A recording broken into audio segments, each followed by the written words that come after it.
මවකගේ දෛනික සමබල ආහාරවිත් ෆොලික් ඇසිඩ් කියන්නේ කිසිසේත්ම මගහරින්න බැරි අත්‍යවශ්‍යම පෝෂකයක්. ඇනීමියා තත්ත්වය වළක්ව ගන්න නම් දෙහි, දොඩම් වගේ විටමින් C බහුල දෙයක් එකතු කළොත් තා කෑමෙන් පස්සේ තේ හෝ කෝපි බීමෙන් ටිකක් ඈත් වෙලා ඉන්න එක ගොඩක් වටිනවා.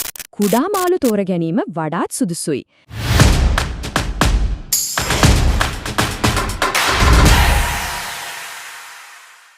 Welcome to Kesh Boy channel. අද අපි මේ පැහැදිලි කිරීමෙන් කතා කරන්න යන්නේ ගර්භණී සමයේ කැම බීම, best pregnancy diet and foods to avoid කියන මාතෘකාව ගැනයි. ගර්භණී කාලය කියන්නේ මවකට වගේම කුස තුල ඉන්න දරුවාටත් අනාගතය තීරණය කරන ඊටම තීරණාත්මක කාල පරිච්ඡේදයක්. ඉතින් මේ කාලයේදී නිවැරදි ආහාර පුරුදු ගැන දැනුවත් වීම අනිවාර්යයි නේද? හරි, අපි මේ ගැන ගැඹුරින්ම බලමු. මේ පැහැදිලි කිරීමෙන් ගෙනෙන තොරතුරු සාමාන්‍ය දැනුවත් කිරීම සඳහා පමණයි කියන එක මුලින්ම මතක් කරන්න ඕනේ. සෑම ගැබිනි මමකගේම සෞඛ්‍ය තත්ත්වය එකිනෙකට වෙනස්. ඒ නිසා තමන්ගේ පෞල් සෞඛ්‍ය සේවා නිලධාරිනියගේ එහෙමත් නැත්නම් මිඩ්වයිෆ් මහත්මියගේ හෝ වෛද්‍යවරයාගේ පෞද්ගලික උපදෙස් අනිවාර්යෙන්ම පිළිපැදීම තමයි වඩාත්ම වැදගත් වෙන්නේ. අද අපි මේ න්‍යාය පත්‍රයේ තියෙන විදිහට ප්‍රධාන කරුණු කීපයක් සාකච්ඡා කරනවා. පෝෂණයේ වැදගත්කම, අත්‍යවශ්‍ය පෝෂ්‍ය පදාර්ථ, යකඩ සහ රුධිරය, ප්‍රවේශම් විය යුතු ආහාර සහ අවසාන වශයෙන් ඊළඟ පියවර මොනවද කියන අපි පිළිවෙලින් කතා කරමු. පළමු මාතෘකාව පෝෂණයේ වැදගත්කම. මෙතනදී වඩාත්ම සිත් ගන්නාසුළු කාරණේ තමයි මවකගේ දෛනික සමබල ආහාර වේල කුස තුල සිටින දරුවගේ මොළයේ සහ ශරීරයේ වර්ධනය කෙලින්ම හැඩගස්වන ආකාරය. ගර්භණී සමයේදී කැමඩ ගන්නා දේවල් වලින් තමයි දරුවගේ වේගීල් වර්ධනය වන මොළයට සහ ශරීරයට අවශ්‍ය අමුද්‍රව්‍ය සියල්ලම සැපයෙන්නේ. මේක ඇත්තටම පුදුමාකාර ක්‍රියාවලියක් නේද? දෙවනුව අපි බලමු අත්‍යවශ්‍ය පෝෂ්‍ය පදාර්ථ මොනවද කියලා. ෆොලික් අම්ලය හැවත් ෆොලික් ඇසිඩ් කියන්නේ කිසිසේත්ම මගහරින්න බැරි අත්‍යවශ්‍යම පෝෂකයක්. ඇයි දන්නවද? දරුවාගේ මොළය සහ ස්නායු පද්ධතියේ මූලික වර්ධනයට මේක අත්‍යවශ්‍යම සාධකයක් වෙනවා. ගර්භණී සමයේ මුල් කාලයේදී ස්නායු ආශ්‍රිත ආබාධ වළක්වාගෙන දරුවාගේ බුද්ධි වර්ධනය නිසි පරිදි සිදුවෙන්න ෆොලික් අම්ලය විශාල කාර්යභාරයක් ඉටු කරනවා. අපිට දෛනිකව අවශ්‍ය වෙන ප්‍රධාන පෝෂ්‍ය පදාර්ථ පහසුවෙන්ම එදිනෙදා ආහාරයෙන්ම ලබා ගන්න පුරුවන්. දරුවගේ මොළේ වර්ධනයට අවශ්‍ය ෆොලික් අම්ලය ලබා ගන්න නිවිති මුකුණු යන්න වගේ තද කොළ පැහැති පලා වර්ග, පරිප්පු සහ බ්‍රොකොලි කැමට එකතු කරගන්න. ඊළඟට දරුවගේ අස්ථි සහ දත් ශක්තිමත් කරන්න කැල්සියම් අවශ්‍යයි. ඒ සඳහා නැවුම් කිරි, යෝගට් සහ හාල් මැස්සන් වැනි කටු සහිත කුඩා මාළු ඉතාමත් ගුණදායකයි. මාංශ පේශි වර්ධනයට අවශ්‍ය ප්‍රෝටීන්, බිත්තර, හොඳින් පිසූ මස්, කඩල සහ සෝයා බෝංචි වලින් සපයා ගන්න පුළුවන්.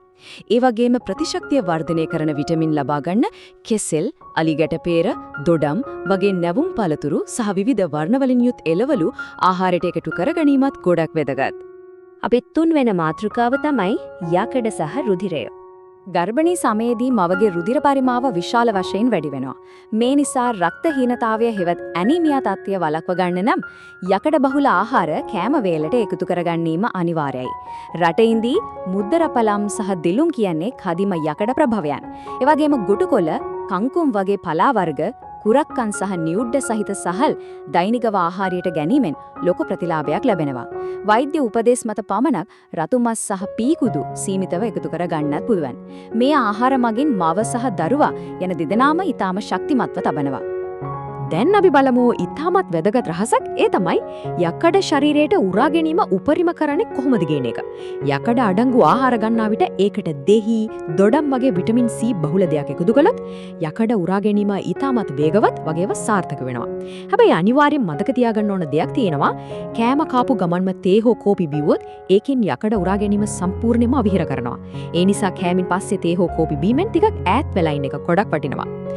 මෙතෙක් වෙලා අපි කතා කළේ කන්න හොඳ දේවල් ගැනනේ. නමුත් මේ තීරණාත්මක ප්‍රශ්නේ දිහා බලමු. මඟ හැරිය යුතු ආහාර මොනවද? දරුවට සහ මවට ආරක්ෂිත කලාපයක් ගොඩනගා ගන්න නම් කෑමට නොගත යුතු දේවල් ගැන දැනුවත් වීමත් ඒ තරමටම අත්‍යවශ්‍යයි. හතරවෙනිව ප්‍රවේශම් විය යුතු ආහාර. මේවා ගැන කතා කරන්නේ බිය ගැන්වීමක් විදියට නම් නෙවෙයි. මවගේ දරුවාගේ ආරක්ෂාව තහවුරු කරන්නයි. පළමුවෙන්ම බාගෙට තැඹූ බිත්තර, අමුමස් සහ අමුමාළු සම්පූර්ණයෙන්ම මගහැරිය යුතුයි. මොකද ඒවායේ සැල්මොනෙල්ලා වැනි බැක්ටීරියා තියෙන්න පුළුවන්. දෙවනුව මෝරා, තෝරා වැනි රසදිය, එහෙවත් මර්කියුරි අධික විශාල මාළු වෙනුවට කුඩා මාළු තෝර ගැනීම වඩාත් සුදුසුයි. රසදිය නිසා දරුවාගේ ස්නායු වර්ධනයට හානි වෙන්න පුළුවන් නිසා මේක ගොඩක් වැදගත්. ඒ වගේම අධික ලෙස කැසේන් අඩංගු පාන සහ ශක්තිජනක පාන සම්පූර්ණයෙන්ම නතර කළ යුතුයි. තවත් අත්‍යවශ්‍යම දෙයක් තමයි අමු ගස්ලලුබු සහ අන්නාසි. අමු ගස්ලලුබු වල තියෙන එන්සයිම් නිසා ගර්භාෂය අනවශ්‍ය විදිහට සංකෝචනය වෙන්න පුළුවන්. අවසාන වශයෙන් ලිස්ටීරියා බැක්ටීරියාව අඩංගු වීමේ අවදානමක් තියෙන නිසා පැස්චරීකරණය නොකළ කිරි නිෂ්පාදන වලින් අනිවාර්යයෙන්ම වැළකී සිටිය යුතුයි. අවසාන වශයෙන් අපේ පස්වන කොටස මීළඟ පියවර. සෞඛ්‍ය සම්පන්න බව දිගටම පවත්වාගෙන යන්න තවත් වැදගත් දෙයක් තියෙනවා. If you haven't watched our previous video, ගර්භණී සමයේ සුවදායක නිින්දක් ලබන්නේ කොහොමද කියලා please make sure to check it out. ගර්භණී සමයට සවියක් කියන playlist එකේ මේක බලා ගන්න පුළුවන්. නිසි පෝෂණය වදෙම සුවදායක නිින්දක් කියන්නේ නිරෝගී ගර්භණී සමයකට අත්‍යවශ්‍යම සාධකයක්. ගර්භණී සමයේ පෝෂණය කියන්නේ නිරෝගී ජීවිතයකට තබන පළමු පියවරයි. මේ වටිනා තොරතුරු තවත් අයට දැනගන්න please like, share and comment to support the Kesh Boy channel. අවසාන වශයෙන් අපි මේ ප්‍රශ්නය ගැන හිතමු. දරුවාගේ අනාගත සෞඛ්‍ය වෙනුවෙන් අද දවසේ ආහාර වේලට එකතු කරගන්න පුළුවන් අලුත්ම වෙනස කුමක්ද? එහෙමනම් තවත් මේ වගේම වැදගත් පැහැදිලි කිරීමකින් හමු වෙන තුරු සුබ දවසක්.